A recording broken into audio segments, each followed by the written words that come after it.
Hello, listener. It's Paul F. Tompkins. You are about to hear a live episode. Now, at these live episodes, because everyone's walking around and such, sometimes people do visual things. Things that don't translate for a listening audience member. Well, those people are Matt Gorley, and he did it a lot. A few times. There's just a couple. Anyway, sorry. Enjoy!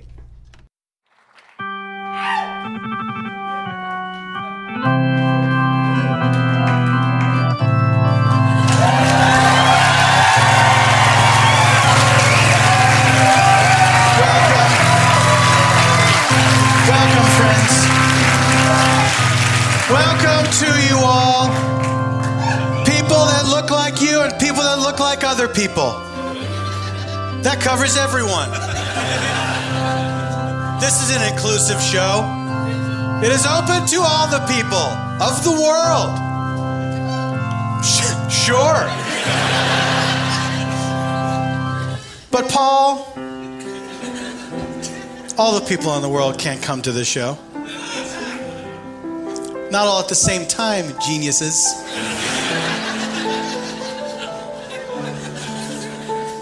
But eventually, in groups of 5 or 6, I bet we could get the whole wide world to come through these doors. Hold on. No, we can't. It'd take a really long time. I mean, like, that means you guys could never come to the show again. Is that what you want?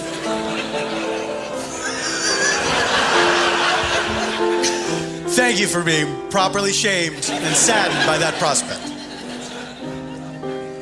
Ladies and gentlemen, there's so many people in the world. No, I know. It's great that people die all the time.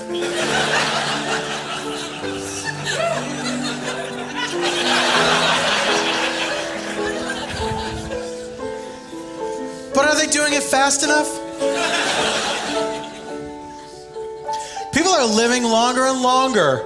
And do you know why? Because there's so much shit in our food, I guess. That's my theory. There's so many preservatives and things.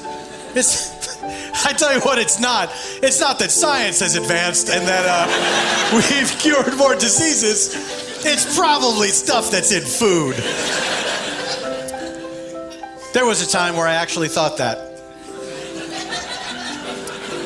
When I was a younger man, that was a theory that I held on to for a solid week. Like, we put so much preservatives in the food, it's preserving us longer. It's like, no, I think that we don't live in grime all the time.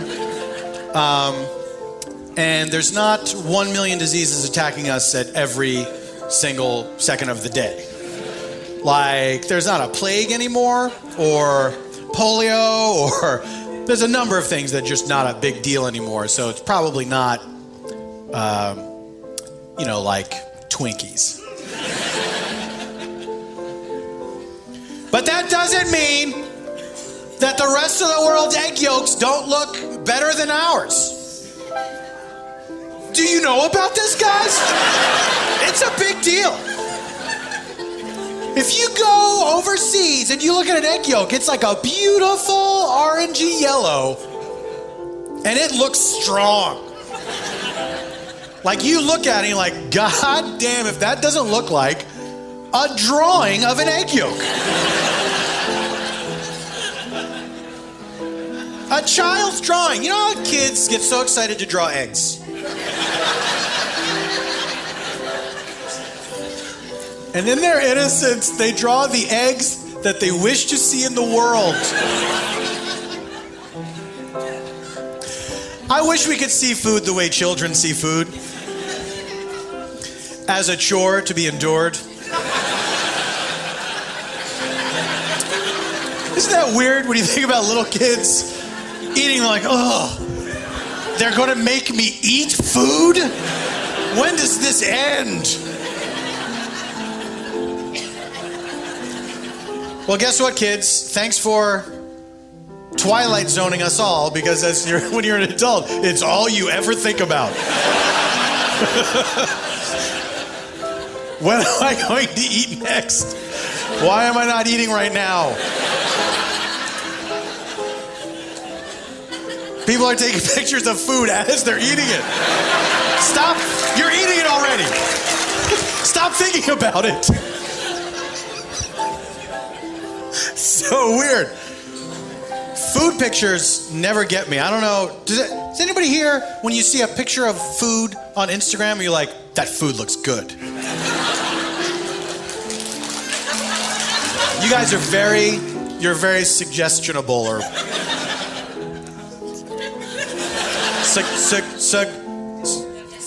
suggestible? Why? It didn't sound right to me. You're saying it's not a word. He said suggestible. You say it's not a word. Are you lying or are you mistaken? You believe you're mistaken. But she accused you of lying. Now we get down to the meat of it. How often does he tell such lies?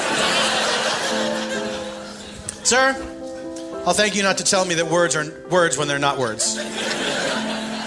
If these were the days of duels, I would meet you on the field of honor. Duels. Guys, that was a crazy time.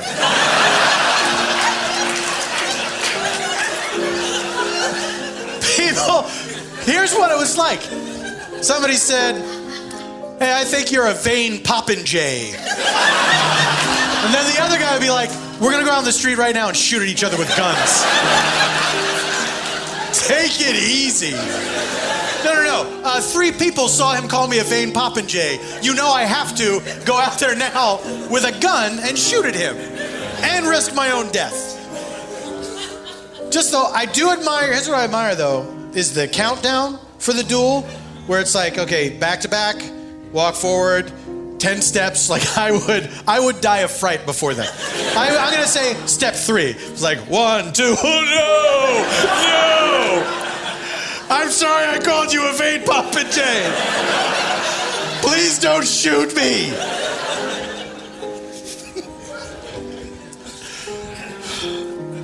Popinjays. That was the worst thing to be called. And a vain popinjay on top of that?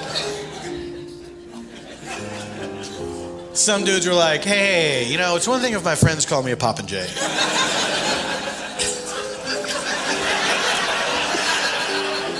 But not a one of them has ever called me a vain popinjay. I'm gonna put so many little metal balls inside this stupid thing. Clean it out with a rag or whatever they had to do. Oh.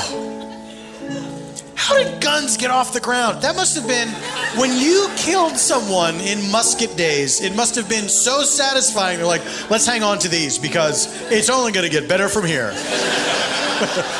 If this felt that good after it took 25 minutes to get to shoot in that guy's general direction, oh, just wait. What a fun topic. Ladies and gentlemen, welcome to Spontaneous Nation with Paul F. Tompkins. I'm the second part.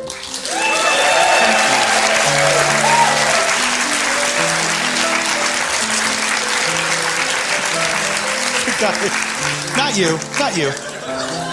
Him. Your friend. That's a reference. Ladies and gentlemen, my name is Paul F. Tompkins. I am the host of Spontaneous Nation with Paul F. Tompkins. Who's that playing the piano? Is it me? No.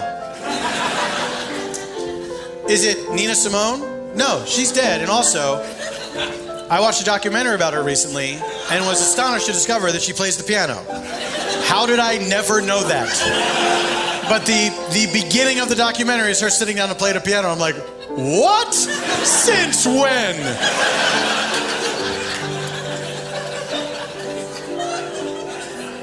And I said this on Twitter, I wish that she had thought to say, for people like me who've never seen an album cover or read any liner notes of any Nina Simone albums, I wish while she was playing the piano on a record, she would have thought to have said at some point, hey everybody, this is me playing the piano.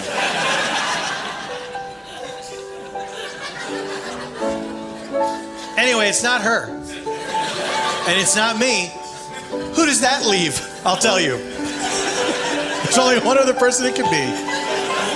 Mr. Evan Schletter.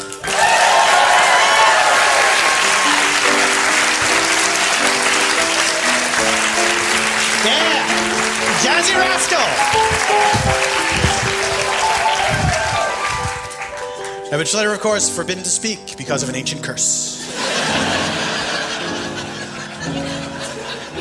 That's a boring story, though. You don't want to hear it.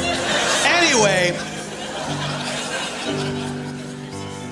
here's what this show is, in case you wandered in here because you're lost or you're escaping from the police. I'm going to have a conversation with a very special guest, and then myself and some improviser pals will improvise a narrative story, one long story, perhaps using details from that conversation. I wouldn't be a bit surprised. And it's all made up. All made up. Then it is heavily scripted. We rehearse it for months and months. And then we present it for you this evening. Ladies and gentlemen, let me bring my improvisers to the stage. First, say hello to Mr. Matt Gorley.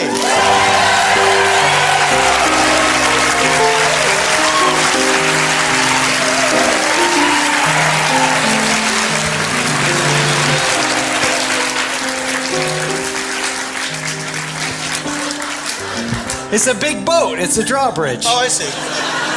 For the listener, we joined our fingers together. I thought it was an E.T. Elliott thing. Well, but then no. You would, you vain popinjay. The gravest insult! Matt, thank you for being here.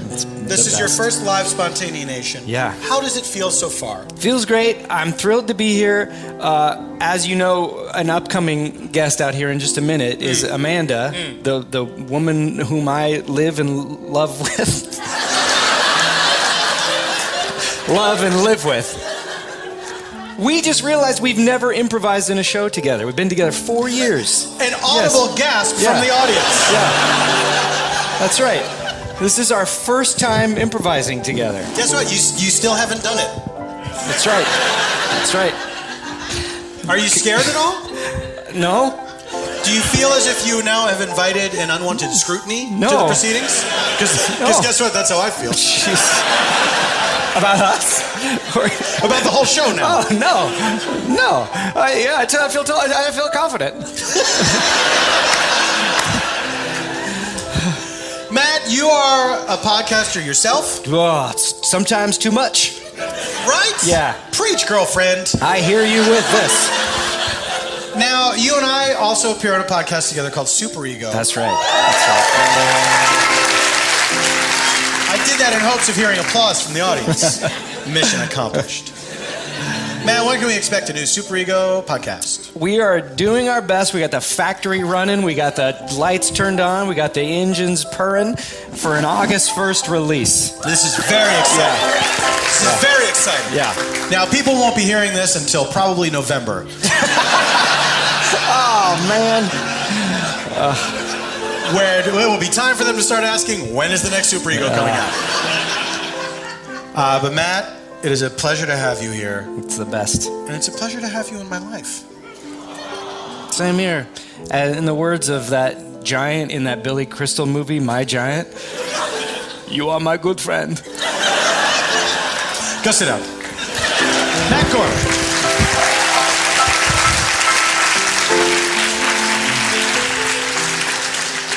Now, she's been hinted at a lot so far. I'm so nervous. Will you shut up?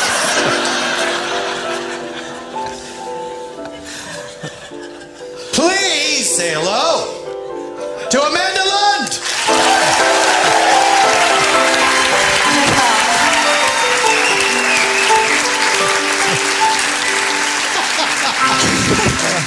Amanda, is that maybe the first time we've shaken hands since we met? Yeah, I don't even know if we have met. No. If we did shake hands when we met. We did. I bet we did. I bet we probably did. Yeah, I actually like shaking hands. It's nice to shake hands. It is nice, yeah. But do you feel that a lot of women they're not encouraged to shake hands? I don't know about that. Okay. I don't know that I don't know either way about that, but I do know sometimes when I go in for a handshake, sometimes people want a hug, and then I feel bad. That's very presumptuous. Yeah, it is presumptuous. I feel like there are certain people that I assign handshakes to and certain people I assign hugs to. Oh. And then I can't get it out of my head like, no, this is a person that I hug. They might not be on board for that. Oh, yeah.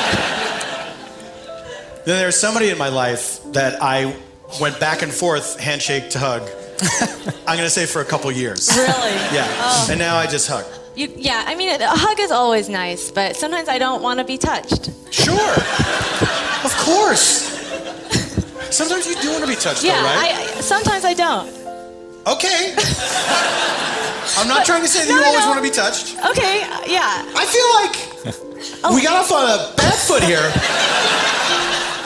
Should we hug? Hey! Go sit down. Ladies and gentlemen. What? We shook hands back here. They shook hands back there. This gentleman I'm going to invite to the stage, it is not often that these days, it's not often that your last name describes what you are. Like, that's medieval stuff, right? Like, if your name was Butcher, guess why they called you that? Because you were chopping up pigs. To sell, not like because you were a weirdo. It was a job. This guy, I don't think it's his job. Although I bet there's some jobs you've gotten because you are a tall man. And he is. Chris Tallman, ladies and gentlemen. There he goes.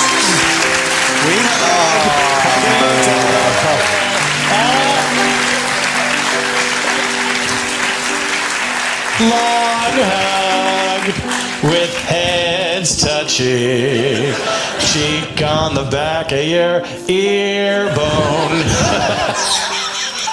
You were like my my Apple Watch just now. I could feel your heartbeat. Could you feel my heartbeat? Yeah, a little bit.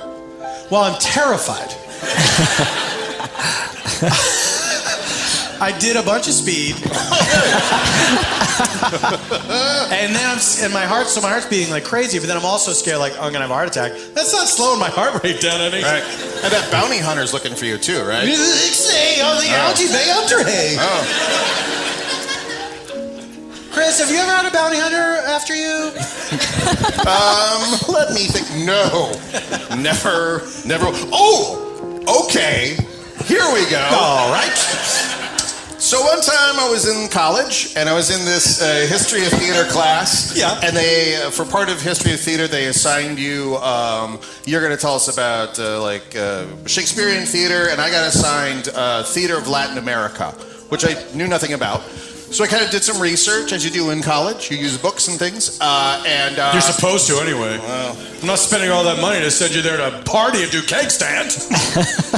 I can see you doing a keg stand or two. Sure. Oh, you can see me doing that? Sure. Yeah. I think everybody can. Sure. So it turns out theater, Latin American theater, a lot of theme of it was like revolution and changing the status quo. So Viva it. Si. Viva la revolución. So I was like, okay, so I'm going to do kind of like a theater of the revolution thing. So I went to the toy store and I bought... Sounds very respectful. Totally normal. Bought a toy shotgun. Now, this was back in the day when one could purchase such a thing. Toy shotgun. Toy shotgun. It was a pump action, like a bounty hunter hunting for Paul F. Tompkins shotgun. It didn't have like a little red cap on the end that you have to have nowadays in toys. This thing looked real, which is why, being a giant nerd, I was like, oh, I gotta get that. Don't do that. Because at the time I was in a play, so I had a shaved head and a big goatee. Oh. Yeah. Oh, it gets worse. And and I went to college in Wisconsin, so I'm wearing like this. It's winter, so I'm wearing this giant black overcoat. I have a shaved head, and I have a backpack. And because it's a sort of life-size sawed-off shotgun, I tried to tuck it in my bag. I couldn't. So the barrel is sticking out on my left, and the stock is sticking out on my right. And it's like 8 o'clock in the morning. I'm walking to school, and I'm walking down the main drag. And it occurs to me after about 5 minutes, I'm like, geez, where is everybody? It's rush hour.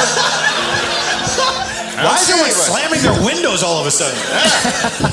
So then I kind of come around this main road, University Avenue. It kind of has a bend. And as I come around the bend, I see probably like 500 feet in front of me, the street is blocked off by all these cop cars like that.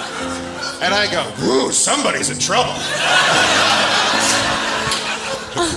So I keep walking, and I keep walking, and I get closer, and I'm like, geez, there is nobody out here. And then one of the cars slowly starts coming towards me, and I'm like, oh, it's me. So the guy gets out, and I just kind of stopped. Because I'm a very, like, by nature, I'm like a very, like, follow the rules kind of person. Sure. And so I'm, like, racking my brain. What do you do when the cops want to get you? What are you supposed to do? And I'm like, I think I just stand still. But I think that was not a good idea. Because I think that probably looked like I was getting ready for a duel. The reckoning was coming. So the guy got out of his car, and it was just one guy, and from like 100 feet away, I hear him go, "Good morning!"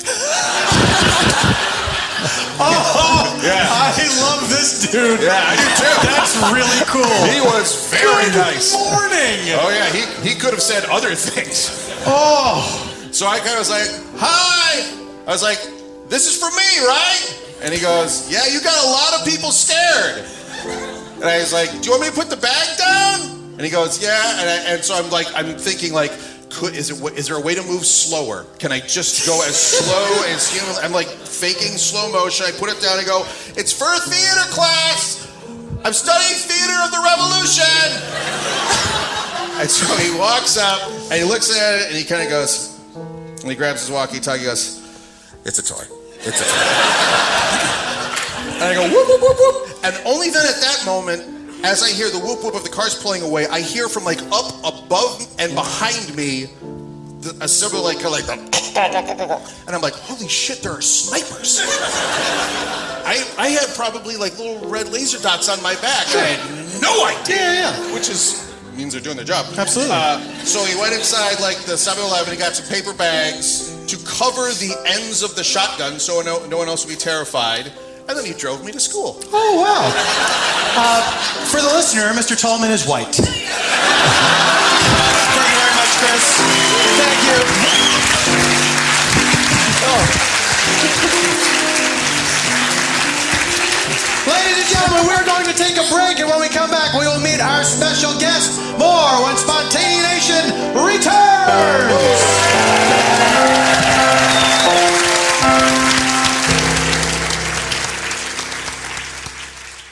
Hey, Dolores. Mitch, I am trying to defuse this bomb, and it's very difficult to remember which wires I can and cannot cut, so I certainly hope against hope that the next thing to come out of your mouth will be germane to the situation at hand.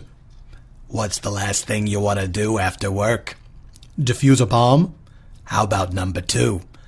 Well, I guess wait in line at the grocery store and schlep home and cook a complicated meal. Right, but expensive, unhealthy takeout is hardly better. So what's the solution? And it could be cooking or bomb-related. The solution is Blue Apron. I'll bet that falls under the heading of cooking. Okay. Blue Apron offers farm-fresh ingredients and step-by-step recipes delivered directly to your home. Less than $10 per meal, perfectly proportioned, and no waste from unused ingredients. Plus, you'll learn to cook with specialty ingredients that are normally hard to find. As hard to find as bomb defusing instructions? Blue Apron is perfect for date night, cooking with friends, and they even offer family plans. They even have kid-friendly ingredients so the whole family can eat well and have fun preparing the meals together. Each balanced meal is 500 to 700 calories per serving. It's so tasty you'd never know. Cook time takes 30 minutes. Well, we have substantially less than that according to this LED display. Shipping is flexible and free. The menus are always new, and they won't send you the same meal twice. They work around your schedule and dietary preferences. Well, my schedule is about to either tighten up significantly or get extremely loose, so don't take my word for it. Here we go. Just listen to Spontaneation host and Blue Apron customer Paul F. Tompkins. Thanks, Mitch. Blue Apron's experts source only the best seasonal ingredients for incredible meals, like salmon with quinoa, lemon herb butter, and roasted broccoli, or shepherd's pie with green beans and cremini mushrooms. You'll cook incredible meals and be blown away by the quality and freshness. Blue Apron, it's a better way to cook. Check out this week's menu and get your first 2 meals free by going to blueapron.com/PFT, because I love my listeners. The first 2 meals are on me when you go to blueapron.com/PFT. Well, Mitch, if we manage to get out of this alive, I'll have you over for my first Blue Apron meal. Paul, excuse me. Why wasn't I chosen to record this ad? I am, after all, a noted gourmand in the Baltimore area. Oh, I thought about it. Thanks, ad. Welcome back. Oh, tripped over a chair. Ladies and gentlemen, it's time to introduce our special guest for the evening. This gentleman, he's very dear to me. You may know him as the host of 2 versions of Comedy Bang Bang.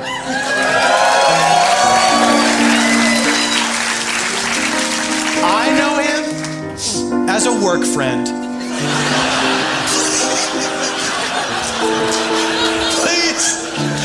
Please welcome to Spontaneation, Mr. Scott Aukerman.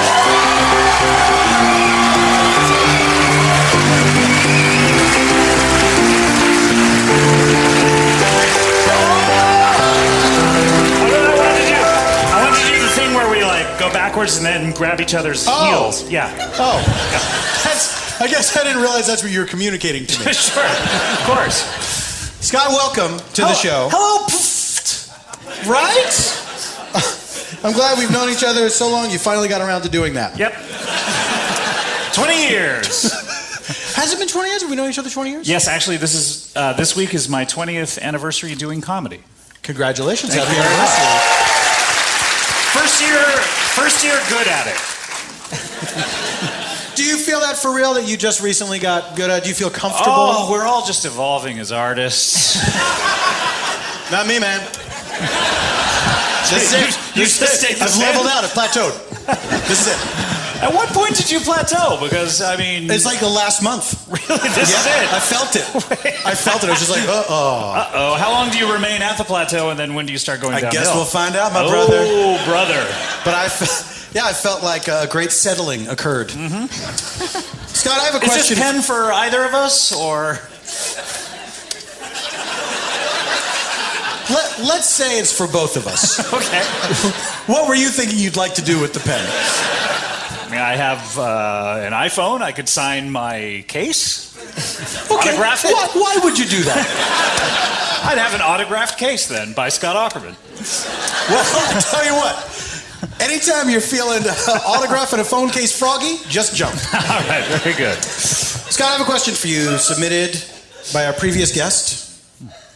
The question to you, Scott Aukerman, is: you can use your rib to make another living thing, but not a human. What do you make? A living thing. A living thing. Can I ask questions, or... You may do whatever you wish. Do what thou wilt shall be the whole of the law. What I'm is a Satanist, right? What is the environment? How dare you? How dare you? How dare I what, sir? Look, I'm not saying, I'm a Satanist, right, is the funniest thing I've ever said. But you, in front of all these people, you're going to give me some little, like I'm putting you out by wasting your time. I've heard better. Let me ask, what is the environment? Is Jesus it a Christ. desert? This is very important to the question. Is it a desert wasteland? Am I on an island with no food? Where am I? Okay. Or is it modern day and I'm just right here? You're right here. It's modern day, you're right here. Oh, okay. Yeah. So you could make any living thing in the world from, or perhaps things not in the world, from your rib. things not in the world. Somebody went, whoa. Whoa, man. Turn the black lights on.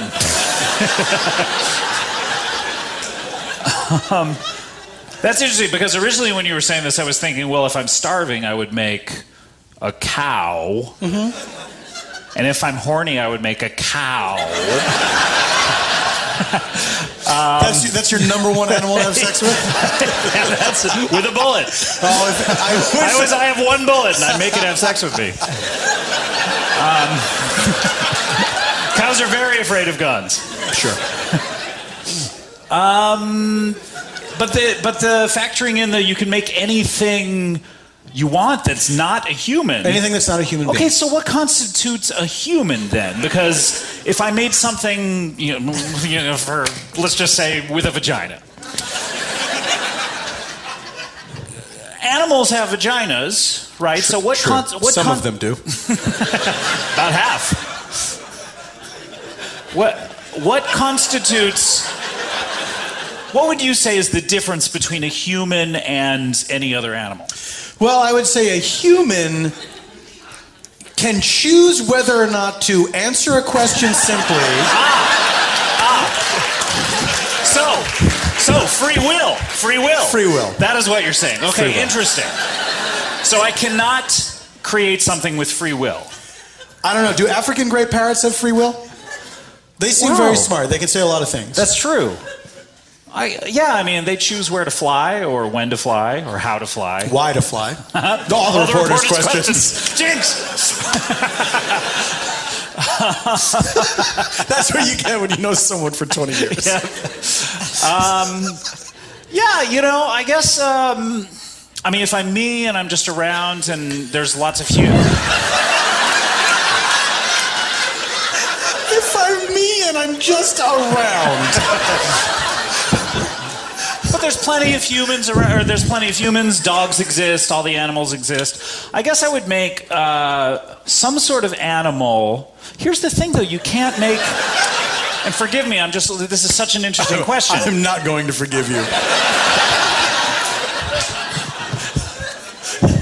Well, it's, better to ask for forgiveness than permission, I guess. That's true. But you don't want to make an animal that's like so delicious, like, ooh, I want to eat this animal. It has it has the taste of beef, but it has, the cute face of a dog. Because then it won't be able to breed. You'll be able to eat it once. Okay, I'll give you some, if it helps, I'll give you some parameters. Okay. The world is the same and they still sell food at the store. That's good. It's good to know. So if you're worried about just survival, that's not a concern in this scenario. Right. I mean, I guess I would make a dog that tastes like hot dogs. Because it's really irritating that hot dogs are not made out of dogs. They're made out of pigs. They should be hot pigs. Think of how the world would be different if we call these things hot pigs. Are you... if only we could see some sort of It's a Wonderful Life scenario. Oh, boy. See how that would affect the world. Yeah. And then if hot dogs had like little pig faces on the end when you bit into them. Mm-hmm. That would be fun. But no, I'd make a dog that when you killed it and fried it up in a pan... After bringing home the bacon, it would taste like hot dogs. It would be that delicious. Because then everyone would want to eat their dogs. So you would sack everyone? Why would everyone want to eat their dogs? Because right now, the reason we don't eat our dogs is we assume that they have a poor taste. We hear, oh, they taste like chicken. But we have chickens. So we should just eat them. Now, if hot dogs did not exist and dogs tasted like hot dogs, no one could resist. Right. I don't know if it would have made a difference if I'd asked you to listen to an episode of the show before, or I bet it would have been the same. So you're going to take a rib out of your body. Mm-hmm. Also in the scenario, you have the same amount of ribs. Okay. Okay. Okay. And you're going to make a dog, and you're going to eat it. Yes. Yes. Simply put, yes. Now, you are a dog owner. Sure. Do you consider yourself a dog owner? I'm the master of a dog. All right, because some people, they're animal rights people, have a problem with that No. word. I consider I've enslaved my dog. And he is allowed only to do what I will. Now, how old is this dog? He's 10 years old currently. Every day he gets older. That is true. 10 years, by the way, everyone went, oh, like that's an especially cute age. Or is it, oh, he's about to die? Well, now, somebody told me the other day that the multiplying by 7 thing, that stops after a certain time. Oh, it does, really? Yes, the conventional wisdom was you multiply by 7 for every year, but then at a certain point, they're just old. They're just and that's old. it. Yeah. Right. Yeah, I would imagine through adolescence, because puppies get big after about like 1 year, and they're 7 years old, right? Mm-hmm. And then after 2 years, they're about as big as they're ever going to be, or is it after 1 year? I don't know. You're the one who's the dog enslaver. Well, I enslaved my dog when he was 2.5 and fully grown. Oh, okay. Mm-hmm. So did you see pictures of him as a puppy? I believe I saw one picture. Your dog... I'm not on trial, right? You are not on trial here. Okay. Your dog is a Boston Terrier. Yes, sir. And... Yes, Your Honor. Do they look... They don't look that much different. Because they don't get that big, Boston Terriers. From when they're puppies to when they're adults. Yeah, they're small dogs. I believe they're on the smallish side. Yes, exactly. About 20, 25 pounds, somewhere in there. Did you have dogs growing up? I did. I had one wiener dog and named Alice. Alice? Yes, and that was a dog that was alive before I was alive. Mm-hmm. So it wasn't like I was presented a dog as a kid and like, oh, I've always wanted a dog. It was just always around. Right. So I felt no sort of affinity towards it.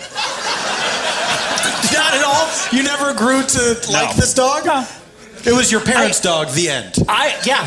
And I love my current dog so much, I cannot even fathom how little I cared for that dog. Did you dislike the dog, or did you just didn't care about it at all? He was around. It was like, oh, the dog. I never held it. I don't believe. It was always irritating and around. But your parents were very fond of the dog? I think, although my dad was always yelling at it because it was on the furniture a lot. I will tell you, that's quite a feat for a wiener dog. That's true. Oh, you guys had like a sort of Japanese arrangement where a lot of cushions and stuff. Everything close to the ground. Yeah. A lot of futons. A lot of futons. I will tell you, on Christmas Day, it was struck by a car. I say it. I just noticed I said it. It's a she, but I say it. Yeah, I think that was the takeaway for everyone. I think they were more concerned with being struck by a car on Christmas. They might have. Oh, maybe you're right. I don't know people all that well, but... Boy, I'll say.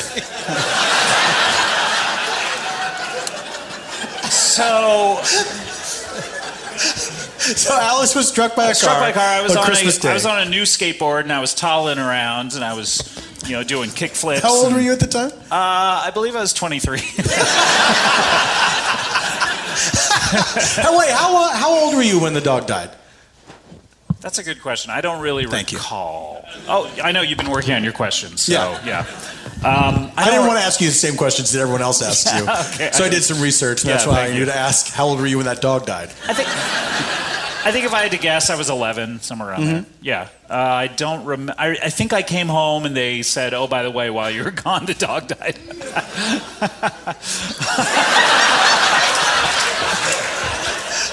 I don't care. I did not care at the time. You're really sticking to your guns. It's baffling. It's baffling to you how little you cared about the dog. How little I cared. And actually, when my wife wanted to get a dog, I said no because I didn't. I just was like, oh, I don't like dogs. I think it's weird. Right. I think it's weird that there are these. If aliens were to come down and look at us, they would think it's odd that this race is sitting around. These things are just like moving around us all the time. What do you think they think about squirrels? You're always trying to get a nut.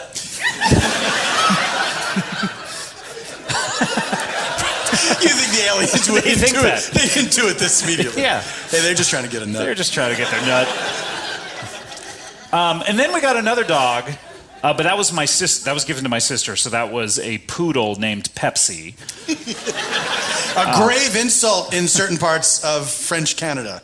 Really? Yes. Why is that? Because French Canadians apparently drink a lot of Pepsi.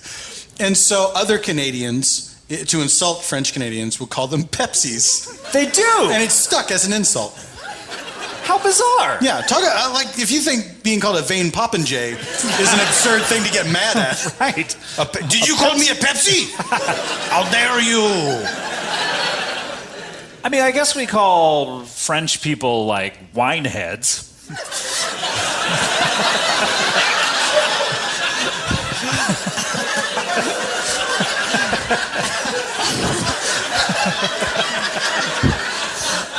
I like this character, the guy who's annoyed at the things I say. This character. Yep. So you thought you did not like dogs because you despised Alice so much. I You was didn't indifferent to Alice, and Pepsi was not mine, and so I wasn't really tracking his movements. And Which is a big part of caring for a dog. Right. Is tracking their he's movements. just figuring out where he is at all times. Who's got eyes on Pepsi? Anyone have a 20 on Pepsi?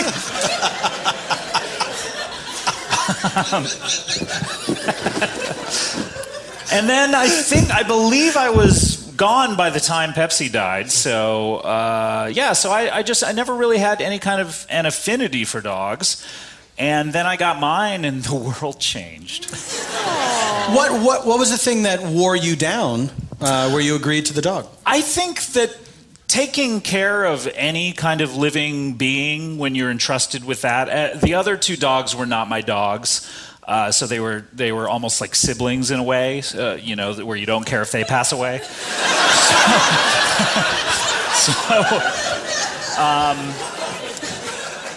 But this was something that, when we were interviewed before we got the dog, much like this. Where did you get the dog?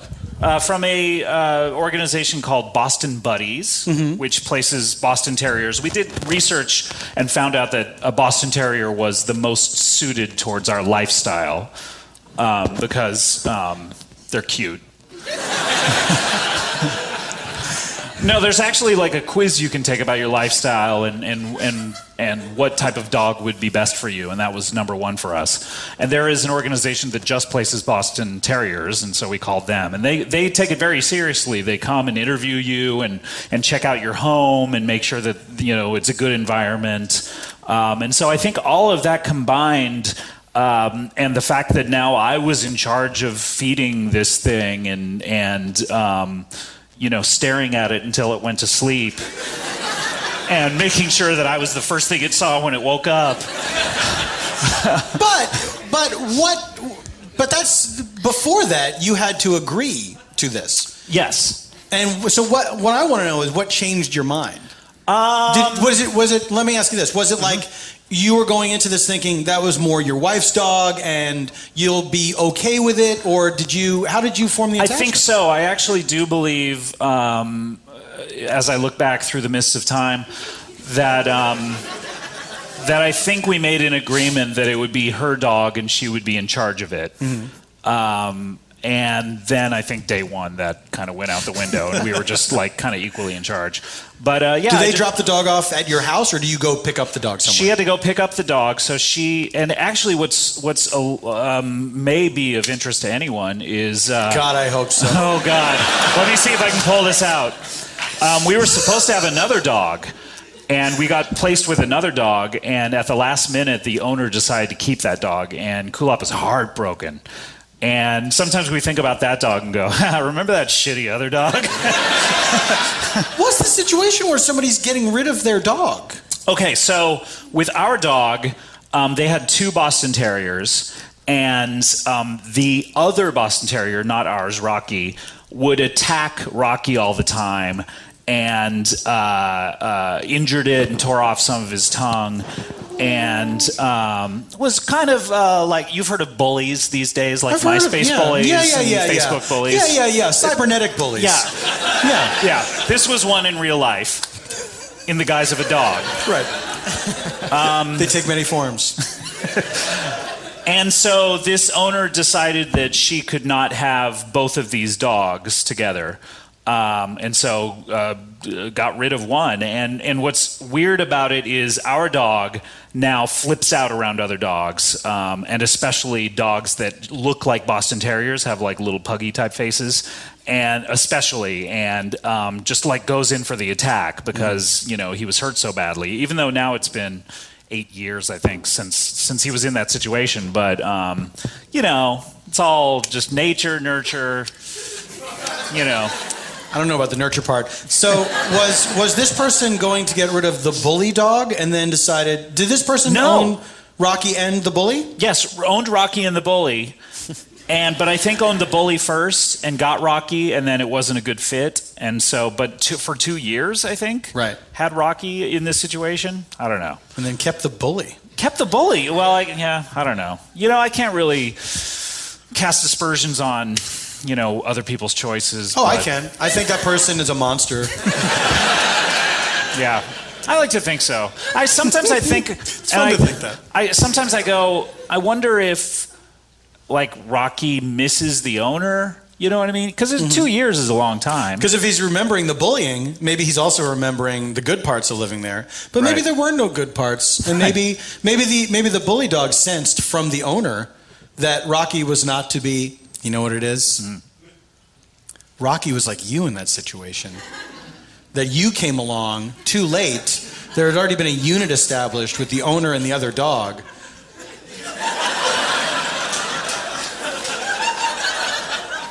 Oh my God. Yeah. You're right. Yeah. Rocky is me. Yeah. In life, I was bullied. That's right. And no one came along to save me. No, they sure didn't.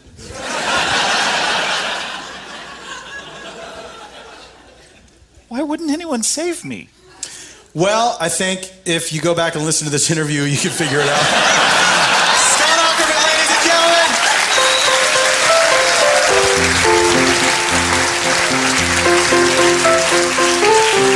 When we come back, we will have our location for our improv provided by Scott Aukerman, and we will tell our story.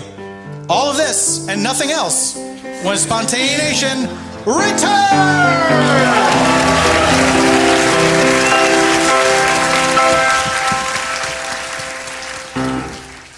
Hello, everyone. It's me, Paul F. Tompkins. You know me as a podcaster, but did you also know I'm a stand-up comedian? Now it can be told. And I have recorded a 1-hour special, stand-up comedy special.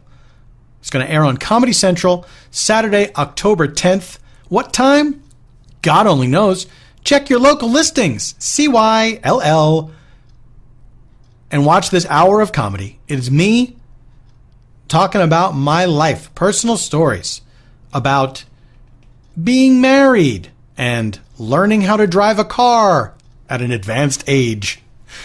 Check it out. I'm very proud of it. I hope you will enjoy it. And I can tell you that the purchasable version of it will be available sometime after the show airs. I'll let you know exactly when I know. In the meantime, keep your feet on the ground. Keep your enemies closer. I wish you champagne, problems, and caviar issues. Goodbye until October 10th, when you watch me on Comedy Central. Paul F. Tompkins, Crying and Driving. That's the name of the show that I probably should have said earlier. Paul F. Tompkins, Crying and Driving. Paul F. Tompkins, Crying and Driving. Ugh. All the leaves are brown and the sky is gray. California dreaming. That's what I'm doing. Dreaming about being in California, where I already am. Every one of my dreams when I go to bed at night, it takes place in California. What a weird thing. You can go anywhere in your dreams, but I somehow always end up in California, where I already am. Why am I talking about it, you ask? Well, because Spontaneous Nation Live happens in California, It happens in West Hollywood, California, and it happens in Largo at the Coronet, a theater in West Hollywood in California. You're not dreaming. This is really happening. This Saturday, October 3rd, my improvisers are Drew Massey, Colleen Smith, and Victor Yared. These are my pals from No You Shut Up. They've all been on the podcast together, separately. They are hilarious people, and I'm very excited to be doing an improv show with them. And our special interview guest is Susanna Hoffs of the Bangles. She is incredible. I've had the good fortune to share a stage with her before, and she is fantastically talented and just a wonderful person. And I can't wait to chat with her and have you all listen to it. And if you come see it in person, you will see some exclusive live moments that will not be on the podcast, not even on Howl.fm behind the paywall. These are moments where I'll do like a song with my special guest, and Susanna and I have a song that we're going to do together, which I'm very much looking forward to, but you got to be there in person to see it. And we will do a meet and greet after the show. Me and Eben, and usually everyone from the cast will join us afterwards, and we'll shake hands, we'll sign stuff. You can get posters. The posters by Nathan Diffie. He does posters for the live shows. You can see them on our Facebook page, the Spontaneous Nation Facebook page. This guy is super talented. Nathan Diffie, Diffee. What a fun name. But these posters will be for sale for a very reasonable price, and we'll sign them for you. And it's a lot of fun. Paul, I don't know. You want me to spend money and then spend more money? How about this? Free stickers. What? No one can pass up free stickers. Put them on your notebook. Put them on your car. Put them on your Vespa. Put them on a hole you made in the wall so your landlord won't know. I mean, you know, he's not going to be happy about the sticker, but maybe he'll just shrug his shoulders and go, I don't know. Stickers are fun. Maybe the next tenant will enjoy them. I'm giving the entirety of the security deposit back. Now, women can be landlords too, and I'm sorry if that was a sexist analogy. Okay, for tickets for Spontaneous Nation Live, go to paulftompkins.com/live. That is paulftompkins.com/live. See you in person! Welcome back, ladies and gentlemen. Welcome back to Spontaneous Nation, live from Largo at the Coronet in West Hollywood, California, the United States of America, planet Earth. Well, we have secured our location from our guest, Scott Aukerman. And that location is... Hold on. I do this every single time. As we tell our story, we will be aided by the use of certain sound effects to move us about in time. If we're going to move laterally in time, something is occurring at the same time as a scene that's already happening, you will hear this cut to sound effect. See? Cut to. Now we're over there. If you don't clap for this sound. I understand the temptation, of course. Oh my God, I don't know what's going on. Oh, this person has to go. I thought somebody was like a doctor, and it's like, yeah, you wanted in surgery. But it's just a lady wanting to get back in. If you're, so this is cut to. Okay. If we're going to move backwards in time, somebody's having a memory, we're discovering how something came to be. Anything like that, you will hear this flashback sound effect. Classic harp glissando. If we're going to return to the present or go into the future, you will hear this flash forward sound. So portentous, Eben. You'll hear this flash forward sound effect. Shit, that sounds like the future to me. You guys got all that? You know. You guys are old hands. I'm worried about you. Here is our location from Scott Aukerman. This is where our story will take place. Underneath the Eiffel Tower. We take you now underneath the Eiffel Tower.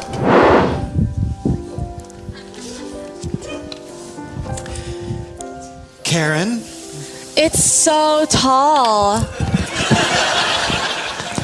I know. And there's a reason why I took you here for your first family vacation. You're my little girl. I love you. Daddy loves you. He couldn't be here, but he loves you.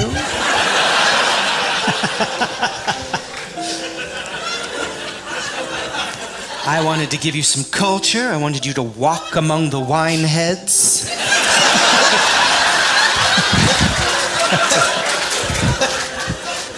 There sure are a lot of wine heads here. Now you're getting it. That's right, we hate the French. We hate the French. I hate the French. I hate the French. You guys suck. Now, there's something I haven't told you. I'm going to set you loose on the city of Paris to see how you make your way. You, a 13-year-old girl. Because my mother did the same to me, and I turned out this way. I'll put my backpack on. Take any backpack, that's fine. It's like the bikes in Amsterdam. You can... These are for anyone? Yes, there's one now. Whoa. A bona fide wine head. Are you excited? I'm so excited. I'm so ready. I'm so proud of you, and I'm so happy for you on this moment. It's going to be trying, and it's going to be dangerous at times, but you will come out of it a woman. What do you mean? Well, I just mean it will teach you self-reliance and navigating through other cultures. Why, when it happened to me, I became this. It's just, and your father left. You're my fancy Uncle Rick. Oh, dear, I am.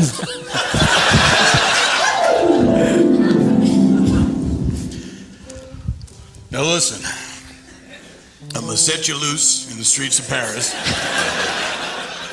And when you're done, you know, whatever it is you need to do to survive, make your way back to America and our home. You're gonna be a man. There's no way I want to do this. Oh, well, I hadn't even considered that as part of the whole experience. Are you telling me this is something every generation of this family does? No, this is the first time. We're starting with you. No, the buck stops here. I will never do this Listen. Can I tell you something? Yeah? You know we had the dog before you. Yeah, I barely even noticed that stupid thing. I know. You're just not fitting in. You know? We're like a tight unit, you know what I mean? Like the Three Musketeers, me and Mom and the dog. So maybe if you come back as a man, we'll like you as a different person. You know what I'm saying? I'm gonna come back as a man who sounds vaguely like a woman. That's my plan. Hey. Cool, dude. I mean, whatever. Okay, I guess this is goodbye. Do you have like a stick with a handkerchief on it, or how the fudge do I do this? Let's see. Well, forget it. I'll take this.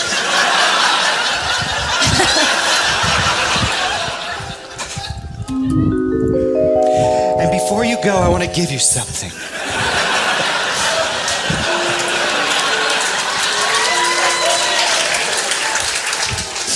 This was stolen by me from my father, and I want to give it to you. And I thought there's no way that this experience could ever be good for me, but you know, it turns out it made me who I am today, me. So I'll put it in my backpack.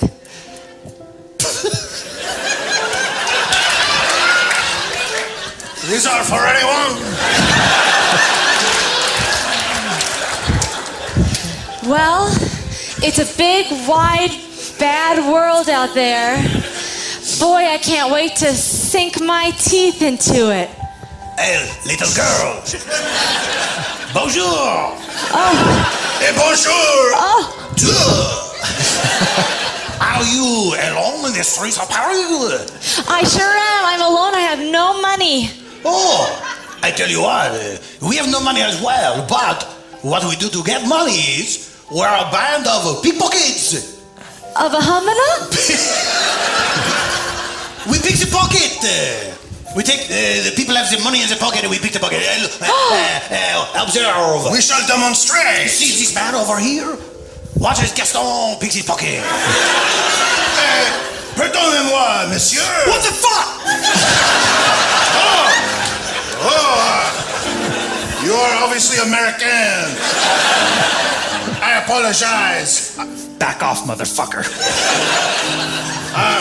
This is a demonstration. It would really do me a solid if you could just be cool. Oh, wait, you're demonstrating how to pick a pocket? Wait.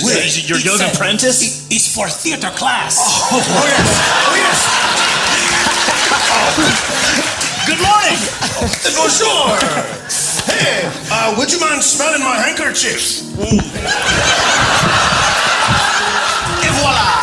You see? Funny. Picked. Fresh kidneys. This is not always... Hold on. Oh my God. Be cool. This is a demonstration! We are theater students.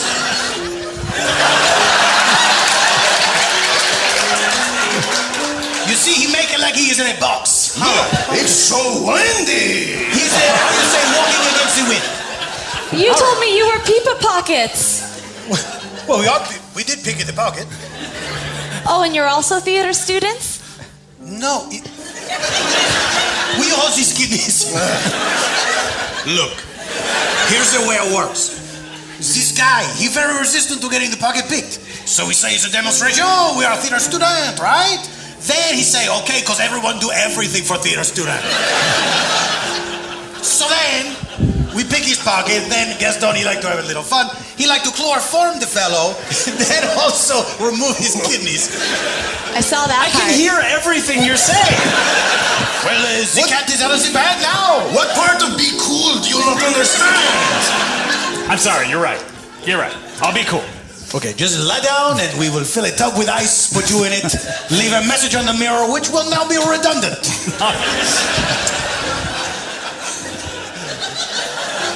These are getting sticky, by the way. Okay, hey, you're the guy who loves the kidneys. Do you want to put them in my backpack? All right. Don't worry about that. Everybody has blood on them in France. I am just using you as a human towel. I don't like to be touched so much. I have a feeling by the end of your journey, you will. Now, how would you like to join us and be part of a band of pickpockets and occasional kidney thieves? I'd love it. You're Gaston. I want to call you Happy. You may call me such. Happy. I don't like when you do it. Joie. That's better. I think he's dead. Oh boy. Do you know, I'm starting to think there's a correlation between the removal of the kidneys and these guys dying, because this is like the 100th time. Come on, man. Don't be a bummer. Well, look, do you remember the first time we did this? What we said we were going to do? All right.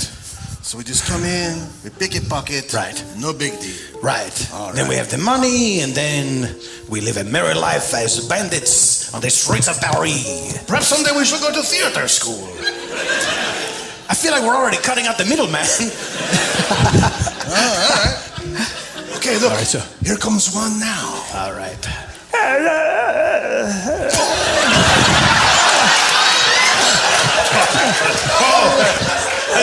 I almost feel bad picking this guy. Did he just try to eat his own hand? It looked like it. It looked like it. He seemed confused by his own pockets. He dropped money.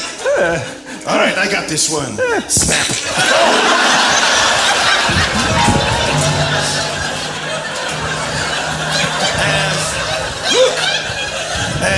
Gaston. It totally worked. Gaston. I have a couple notes. All right. Oh, we're doing notes. Okay. Let's do notes now while it's fresh. Very good. The guy, he seemed like very confused, and he was taking the money out of his own pockets and like throwing it around. Good note. Right, but you know, Hey, I'm not finished. Don't do that again. Hold on, no. This note's more or less the first part of a note for you. That's enough for me. Well, All right. I was going to go on to say, I do not know that you needed to snap his neck. We probably could have just let him wander on down the street and just pick up the money off the ground. Okay. Note taken. I'm not crazy about your space work. Do go on.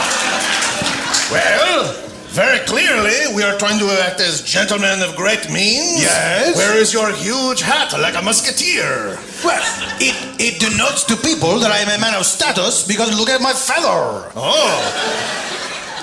Show me the feather. Don't tell me about the feather. I take your note. Very good. I take your note. In future, I will reduce the size of my hat feather.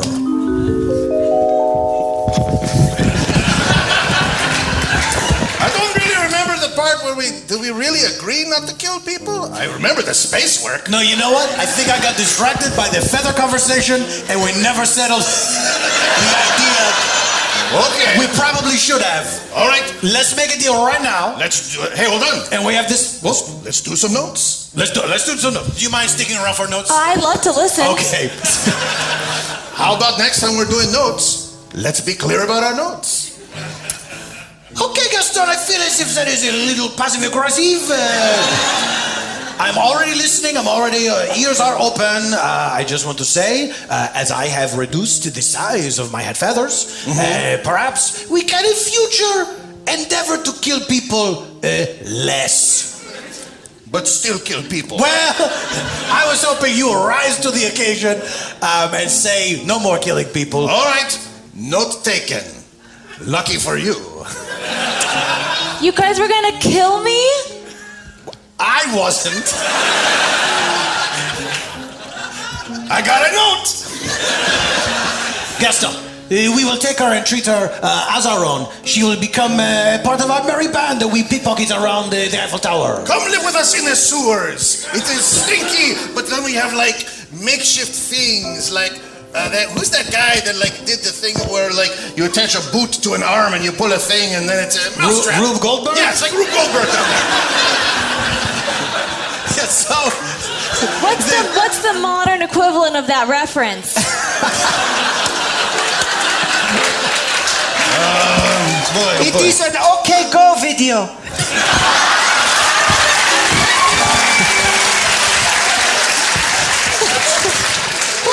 Who was that little urchin? Oh, perhaps it was Fabry from the rival pickpocket gang. Oh, we must get away from here because if Fabry's gang is around, there's trouble for us. Listen, what is your name? Karen. Shut up.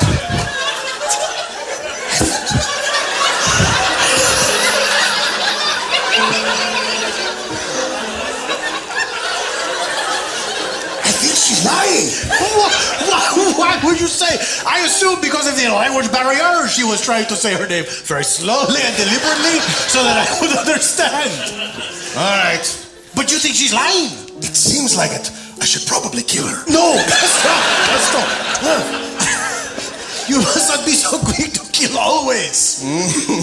Let us... This guy, this poor son of a bitch. Yeah, I know. It's a bummer having him around. Wow. And being reminded of your murder again. Hey, if anybody needs a note, it's this guy. He's dead. Oh, Was your note be alive? he's too good for notes. The first thing about notes, take the notes. Take, of course. Let's do notes tomorrow. For now, let us go with Karen off to the sewers of Paris. Zut alors. Charles, I have to complain to thee because my heart is cleft in twain like the twin support beams of the Champs-Élysées Arch at the Triomphe or the banks of the Seine. Everybody look upon me as if I am some sort of hardened criminal, but really, I just want love. Why are you in this bakery? Because also I want A Kaiser roll. Please, un Kaiser roll, please. Just un? Un.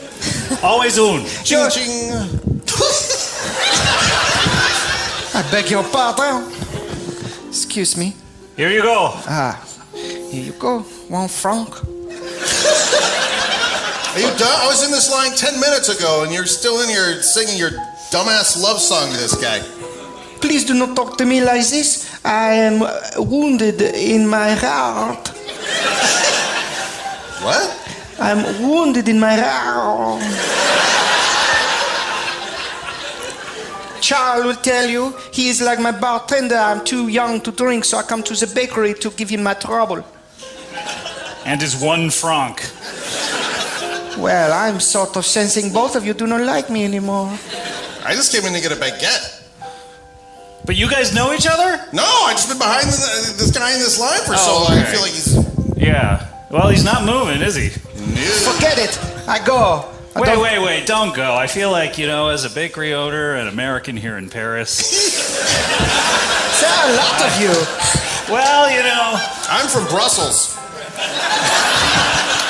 in my opinion, these accents are hard to listen to for an extended period of time. So I chose to, keep my own accent. Well, I feel as if I haven't really given you a chance to really explain exactly what it is that's wrong with you. One Kaiser roll sort of does buy my time in my ear, so... Here is the long and the short. I am heartbroken. My girlfriend has left me. Wait, I have to interject. Yeah. Has loved you or has left you? All of it past tense. She's gone. You see, and also I've been keeping up a great charade that I am the leader of a big gang of pickpockets when it is really me running around fleet of foot doing all of the business myself. How are you keeping up this illusion, as the French say? Different hats and glasses and little false mustaches. You're like a master of disguise. Yes, like the episode of I Love Lucy where the mayor wears all the hats. I love that one. That's my favorite one. Me too. Did you see the one where they have the conveyor belt and they're with the? You haven't seen that one? That is the best I Love Lucy episode. They have chocolates coming down, and then there's too many.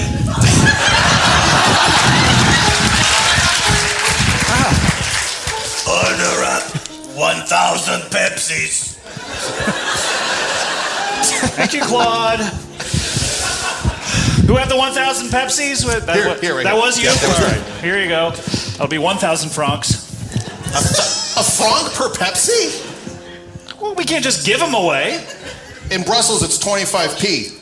Well, then go back to Brussels, you Brussels sprout head.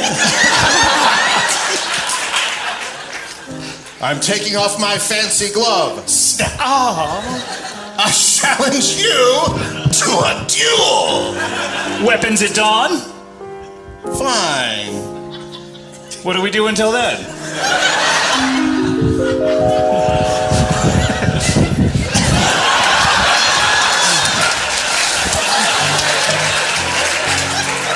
Poisoned boot. Are you the American baker? Why, yes, I am. Hello. Yes, hello. Steve. People call me Steve. Why? A little difficult to say American baker all the time. I take your point. I'm the mayor of France. The whole country. Really? Yes, we're on a mayor system. I am afraid to tell you, Steve, we don't do so much duels anymore.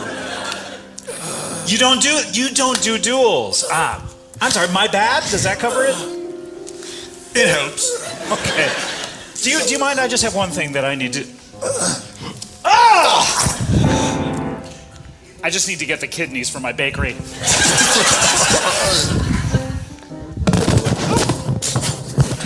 Do you mind holding these? You were saying. Wait. Why am I holding the kidneys? I like to have free hands while I talk. I'm very expressive. Certainly.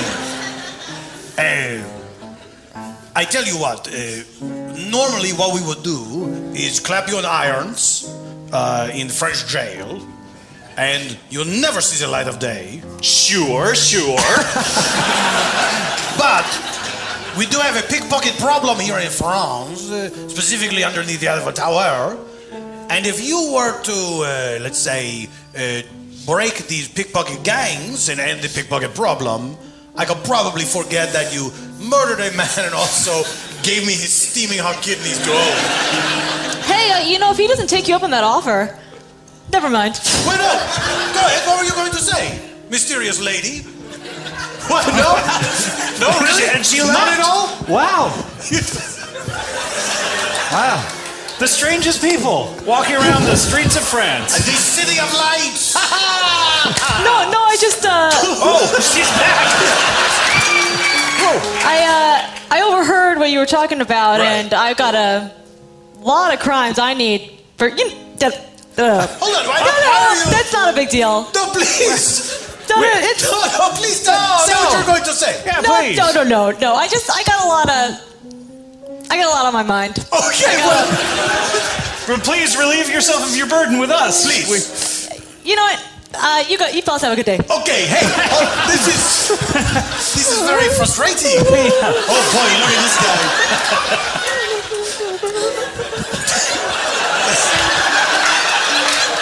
That's Henri. He's very confused. I've seen him walking around ever since like 10 years ago. Yeah, he's a local character. When he lost his $10. That's right. Yeah. Yeah, it's funny. I thought he died. I thought his neck was snapped. I thought one so of the too. pickpocket gang. Yeah. So maybe we see his ghost. I don't know. Anyway, Hey, why bother speculating? right. Good point. Yeah. So, Well, this is an intriguing offer, I have to say. yeah, it's intriguing, right? Either you go to jail for the rest of your life, or you retain your freedom. But what's intriguing about it is I was entrusted with this poison boot by my uncle, who told me that I should use it with great responsibility and to take care who I killed with it. What was the name of this uncle? Benjamin, people called him. Right. And he said to you, as he give you a poison boot, with great power come great responsibility. Pretty much, yeah. I mean, I was paraphrasing a little bit, but Right. yeah, that was the gist. Okay. Yeah. So, you're going to do this and take these fucking kidneys.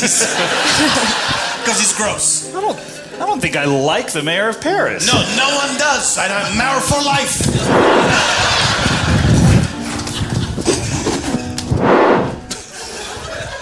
Oh, boy. Gaston, this is not going so well. What do you mean? We keep having to be on the run because I feel as if someone is after us at every second now. What? Yes, I keep hearing this American voice and the stench of flour is everywhere. I always hear, as I'm falling asleep here in the cobblestone sewers, the clink To of... what? The cobblestone sewers? Sewers, okay. I thought you said the cobblestone stores, and I was like, is that like a store where you buy cobblestones? Oh, you know what? Maybe we should just give up this pickpocket thing and open up a cobblestone store. I don't know, Gaston. Do you feel, between the two enterprises, do you feel as if we'd make a pretty good living selling cobblestones in a brick and mortar outfit? Why do I come up with ideas if every time I say something you're automatically like, go fuck yourself, Gaston? You know what? Gaston, you are right again, and I apologize for being so close-minded. And I apologize for being so defensive. Let's shake on it like gentlemen.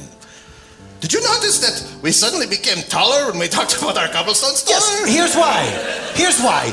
Because we are rising up from the ignobility of crime, and we are becoming legitimate businessmen who just wish to sell cobblestones to maybe one person a year.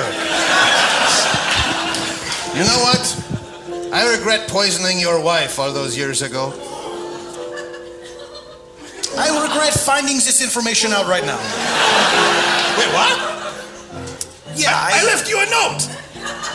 I thought that was why it was so cool that we were working together. Every day I'm like, man, he's so cool about me killing his wife. Okay, speaking of notes, your penmanship needs work. Oh, you know what? Common mistake. I was saying I left you a note as opposed to our verbal notes when we do our theater games. I see. So, I don't realize when I pick up this chicken scratch, this is a confession from you saying, hey, Joie, I kill your wife with the poison. Good note. Okay, now that I know this, you could have been cooler about my notes over the years, considering I was, in your mind, being so cool about you poisoning my wife. I feel like I got a pretty good case here. Note taken. Now, where is Karen? Karen!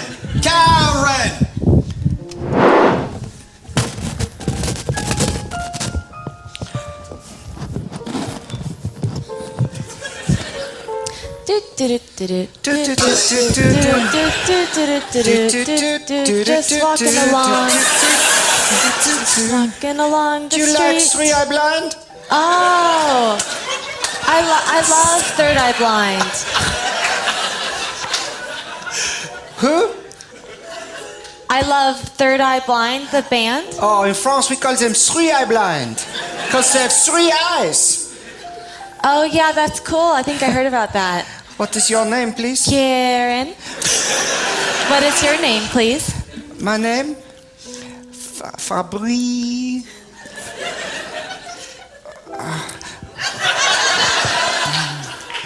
You took my bracelet, I took your ring. We pickpocketed each other. But that has never been done. I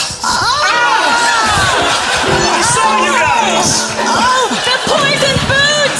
But we're so young! Guess what? Look! Karen! She's been poisoned! Don't be alarmed. I have been entrusted by the mayor of this France to kill anyone that I see pickpocketing, and these two pickpocketed each other, and so... A pox on your houses! Oh, It's God. Fabri! The rival pickpocket gang! Oh, how I wish I could not take a note right now. Oh, you would be so dead. He already been poisoned by...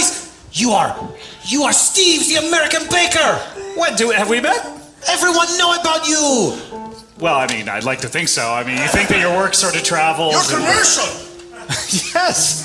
Well, I have a commercial out there, yes, of course. Yeah, everyone loved that commercial.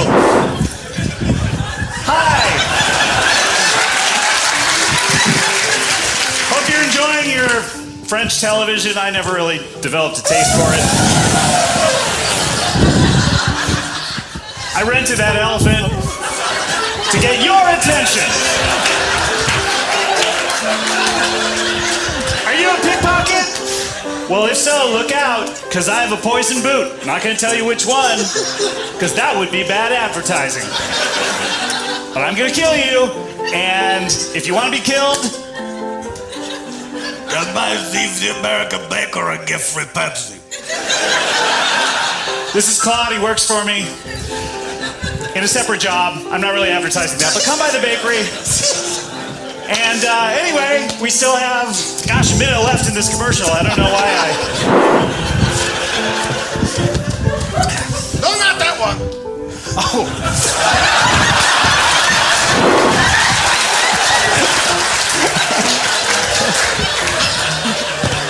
Hey, it's Steve again.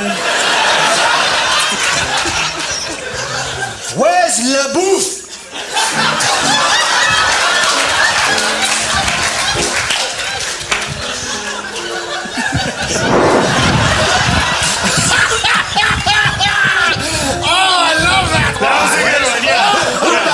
Where's Le Bouffe? I know. Perfect casting. Perfect casting. Anyway, Steve. Yes.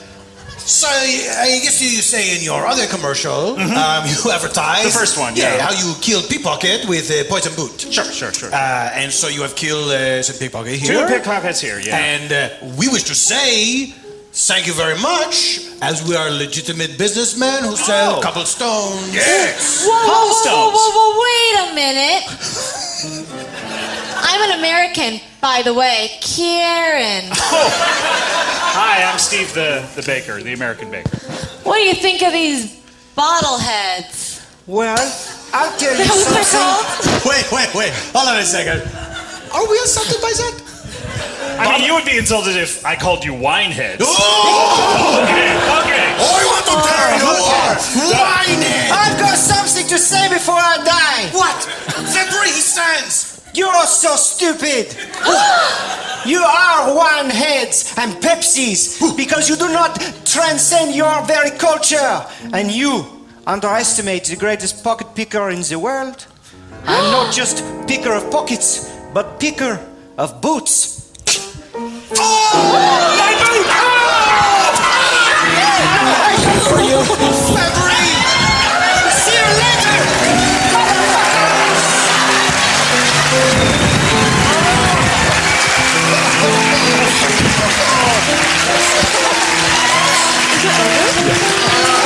Hey, Steve. Yes. I got to ask. Yes. They seemed fine. What was the poison that's in your boot? He picked my boot off of me before I. So then you just kick him in the leg and he pretend to die. Yeah. That would make this a nice, clean ending. Wait, Steve! I want to hear about your third commercial.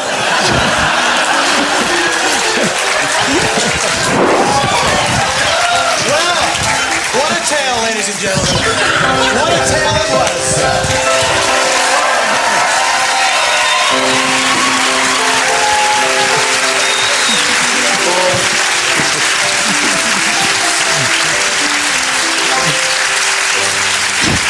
Well, obviously the lesson here is crime doesn't pay.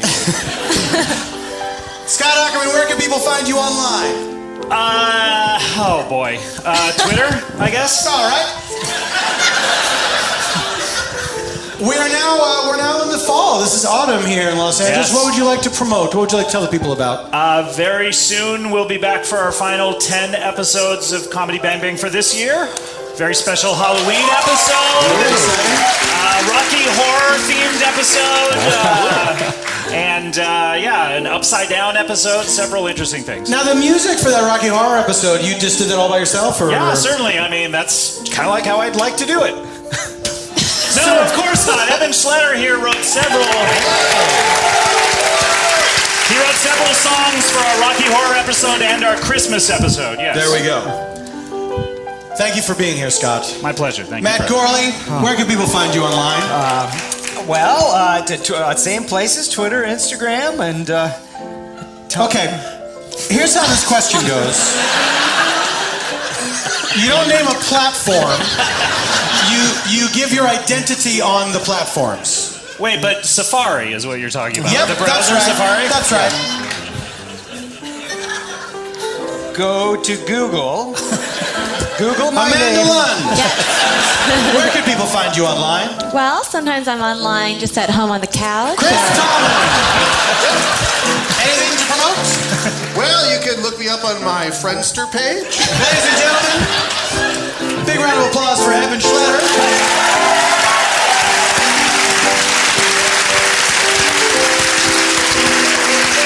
You can find Evan online. His website is evanschletter.com. You should go there and buy his albums because Evan Schletter is only the best. Thank you very much to our engineer, Tony. Thank you very much to Chris up in the booth. Thank you, my friend. Thank you to everyone here at Largo at the Coronet. Thank you to our engineers back home at Earwolf for engineering us all the way to the end of the show, which this is. Our next live show will happen Saturday, August 1st. Special guest to be announced. Please like us. All the places that you can like us. Where? Please subscribe. Specifically. Maybe you're on the couch. Review us where things can be reviewed. If you're wondering what you should say, here's the thing. You can write this word for word, okay? You can write words around it, but make sure you put this in word for word.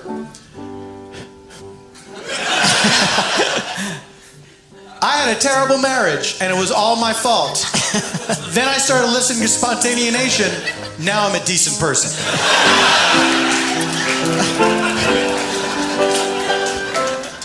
Guys, that's it. Thank you so much for being here. Thank you to the listener at home or wherever they are.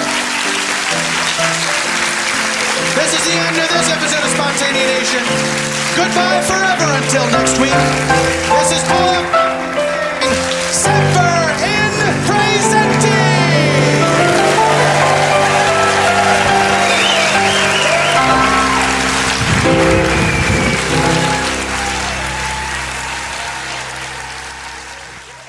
Thanks for listening, everyone. Don't forget, Saturday, October 3rd, Spontaneity Nation Live at Largo at the Coronet in West Hollywood.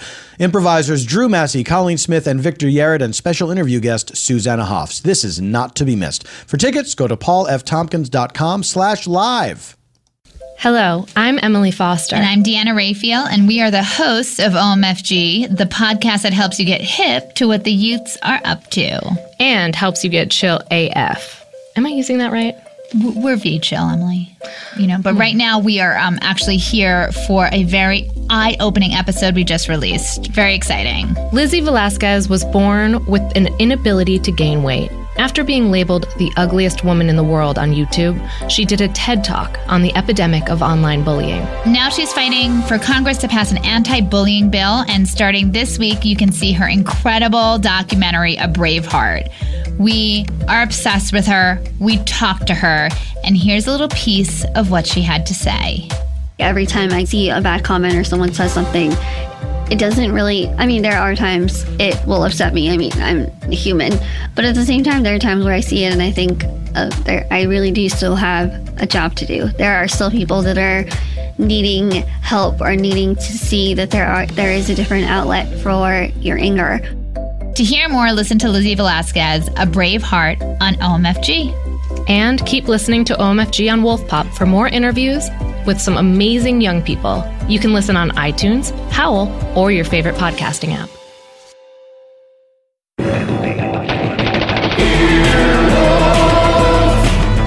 This has been an Earwolf production, executive produced by Scott Aukerman, Adam Sachs, and Chris Bannon. For more information and content, visit earwolf.com.